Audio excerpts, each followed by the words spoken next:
இனி வீட்லயே பானிபூரி செய்யலாம் எல்லாரும். ஆச்சி பானிபூரி கிட். கிருஷ்ணகிரி மாவட்டம் ஹொசூரில் பழைய பொருட்கள் சேமிப்பு கிடங்கில் ஏற்பட்ட தீ விபத்தில் பல லட்சம் ரூபாய் மதிப்பிலான பொருட்கள் தீயில் எரிந்து சாம்பலானது. அந்த காட்சிகளை முதலில் பார்க்கலாம்.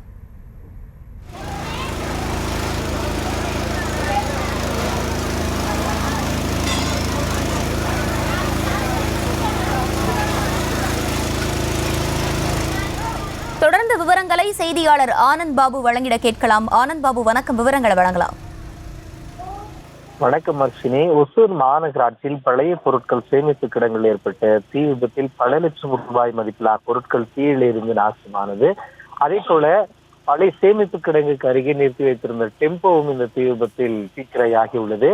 ஒசூர் மாநகராட்சி வெங்கடேஷ் நகர் பகுதியை சேர்ந்த முனுசாமி என்பவர் கடந்த சில ஆண்டுகளாக அந்த பகுதியில் பழைய இரும்பு பிளாஸ்டிக் பொருட்கள் சேமிப்பு கிடங்கை நடத்தி வந்திருக்கிறார். இந்த நிலையில் இன்று காலை சேமிப்பு கிடங்கில் தீப்பற்றி எரிய தொடங்கிய நிலையில் தீயானது பிளாஸ்டிக் பொருட்கள், இரும்பு பொருட்கள் உள்ளிட்டவற்றை பரவி தீ மலமளவென பரவிய நிலையில் அப்பகுதி பொதுமக்கள் அளித்த தகவலின் பேரில் சம்பவ இடத்திற்கு வந்த தீயணைப்பு வாகனங்கள் 2 வாகனங்களில் தீயணைப்பு துறையினர் தண்ணீரை பீச்சி அடித்து 2 மணி நேர கடும் போராட்டத்திற்கு பிறகு தீயை கட்டுக்குள் கொண்டு வந்தனர். இருப்பினும் இந்த கிடங்கில் இருந்த பழைய பிளாஸ்டிக், இரும்பு பொருட்கள் என மொத்தமாக தீயில் இருந்து நாசமானது. அதே போல கிடங்குக்கு அருகே நிறுத்தி வைத்திருந்த டெம்போ வாகனமும் இந்த தீ விபத்தில் டெம்போ முழுமையாக எரிந்து நாசமானது. அந்த பகுதியில் கரும் புகை கிளம்பியதால் அலசநத்தம் மற்றும் வெங்கடேஷ் நகர் ஆகிய பகுதியை சேர்ந்த பொதுமக்களுக்கு மூச்சு திணறல் ஏற்படும் வகையில் கரும் புகை சூழ்ந்திருந்ததாக சொல்லப்படுகிறது. இந்த விபத்து குறித்து அட்கோ போலீசார் வழக்கு பதிவு செய்து விசாரணை செய்து வருகிறார்கள். முதற்கட்டமாக மின் கசிவு காரணமாக இந்த விபத்து ஏற்பட்டிருக்கலாம் என போலீசார் சந்தேகித்து வருகிறார்கள்.